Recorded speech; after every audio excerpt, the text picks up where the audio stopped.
ഇവിടെ UDFനോ കോൺഗ്രസ് പാർട്ടിക്കോ രാഷ്ട്രീയ താല്പര്യമുണ്ടാകും. ആ രാഷ്ട്രീയ താല്പര്യത്തിന് വേണ്ടി രാഷ്ട്രീയ മത്സരം നടത്താം, രാഷ്ട്രീയ നയങ്ങളോടുള്ള വിമർശനം നടത്താം. പക്ഷേ മുഖ്യമന്ത്രിയെ തകർക്കാൻ കഴിയുന്നില്ല. എന്നാൽ മുഖ്യമന്ത്രിയുടെ കുടുംബം ഇരിക്കട്ടെ, മുഖ്യമന്ത്രിയുടെ മകളിരിക്കട്ടെ, ആ കുടുംബത്തെ തകർക്കാം. ഇങ്ങനെയാണോ നമ്മുടെ രാജ്യത്ത് മാധ്യമങ്ങൾ പ്രവർത്തിക്കേണ്ടത്? ഒരു തുമ്പും കിട്ടാതിരുന്നപ്പോൾ അതും കാലഹരണപ്പെട്ടു എന്ന് വന്നപ്പോഴാണ് നിയമസഭയിൽ മാത്യു കുഴൽനാടൻ ആക്ഷേപം ഉന്നയിച്ചത്.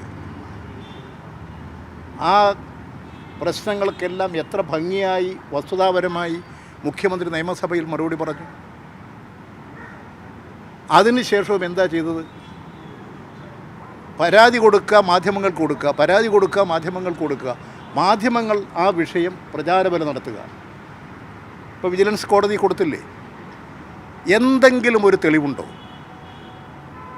എന്തെങ്കിലും വസ്തുതാപരമായി എന്തെങ്കിലും ഒരു കാര്യമുണ്ടോ? എത്ര ഹീനമായ കൃത്യമാണിതെല്ലാം. ഇതാണോ രാഷ്ട്രീയം? ഇതാണോ UDFൻ്റെ രാഷ്ട്രീയം, കോൺഗ്രസിൻ്റെ രാഷ്ട്രീയം? ഇങ്ങനെ മാധ്യമങ്ങൾ ഉപയോഗിച്ചുകൊണ്ട് മുഖ്യമന്ത്രിയെയും കുടുംബാംഗങ്ങളെയും വ്യക്തിഹത്യ നടത്താൻ നിങ്ങൾ നടത്തിയിട്ടുള്ള പരിശ്രമങ്ങളെല്ലാം കോടതിയുടെ മുമ്പാകെ തകർന്നില്ലേ? കോടതി ചോദിച്ചു കുഴൽനാടനോട്. ഞാൻ ധരിച്ചു അദ്ദേഹം ഒരു വിവരമുള്ള വക്കീലാണെന്നാണ്.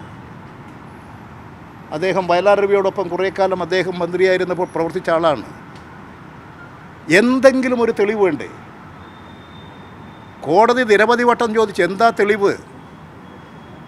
എന്തെങ്കിലും ഒരു തെളിവുണ്ടോ? ഒന്നും തെളിവില്ലല്ലോ. ഇവിടെ നാട്ടിൽ നടത്ത പ്രസംഗം പോലെ ഒരു പ്രസംഗം കോടതിയിൽ പോയി നടത്തി. അതുവഴി വാർത്ത സൃഷ്ടിക്കലായിരുന്നില്ലേ ഇതിൻ്റെയൊക്കെ ലക്ഷ്യം?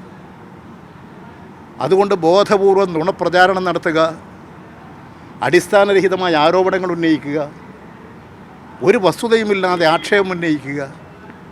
ഈ ആക്ഷേപങ്ങൾ ഉന്നയിച്ച് അതെല്ലാം തകർന്നടിയുമ്പോൾ വീണ്ടും എന്തെങ്കിലും ആക്ഷേപങ്ങൾ ഉണ്ടാക്കാൻ കഴിയുമോ എന്ന് നോക്കുക. ഇതൊന്നും ഒരു ശരിയായ രാഷ്ട്രീയ പ്രവർത്തനമല്ല. ഇതാണോ കോൺഗ്രസിൻ്റെ നിലപാട്? എനിക്ക് തോന്നുന്നു മാത്യു കുഴൽനാടൻ കോൺഗ്രസ് പാർട്ടിയിൽ നിന്ന് ഒറ്റപ്പെട്ടിട്ടുണ്ട്. അദ്ദേഹം കോൺഗ്രസ് പാർട്ടിക്ക് ഒരു പ്രമാദിത്വം സ്ഥാപിച്ചെടുക്കാൻ ഞാനാണ് കേമൻ VD സതീശനേക്കാൾ എന്ന് നിയമസഭയിൽ ഇല്ലാത്ത കാര്യങ്ങൾ പ്രചരിപ്പിച്ചുകൊണ്ട് നേതാവാകാൻ നടത്തിയ പരിശ്രമം, അതിനുവേണ്ടി നടത്തിക്കൊണ്ടിരിക്കുന്ന അധരവ്യായാമം, ഇതെല്ലാം തകർന്നടിഞ്ഞില്ലേ? എന്താ ഇപ്പോൾ മാത്യു കുഴൽനാടന് പറയാനുള്ളത്? അദ്ദേഹത്തോട് എന്താ തെളിവ്? എന്താ നിങ്ങളുടെ മുമ്പാകെയുള്ള തെളിവ്? എന്താ മുഖ്യമന്ത്രി ഇതിൽ ചെയ്തത്? എന്തിനാ മുഖ്യമന്ത്രിയുടെ മകളെ പ്രതിയാക്കുന്നത്? എന്തിനാ മുഖ്യമന്ത്രിയെ പ്രതിയാക്കുന്നത്? ഈ കേസിൽ എവിടെയാണ് അഴിമതി? എവിടെയാ പ്രശ്നം? എല്ലാ കാര്യങ്ങളും കോടതി ചോദിച്ചപ്പോൾ ഒരു കടലാസെങ്കിലും കൊടുക്കാനുണ്ടായോ? അവസാനം കോടതി തന്നെ പറഞ്ഞില്ലേ, ഒരു തെളിവുമില്ല, ഒരു കടലാസ് പോലും തരാനില്ല.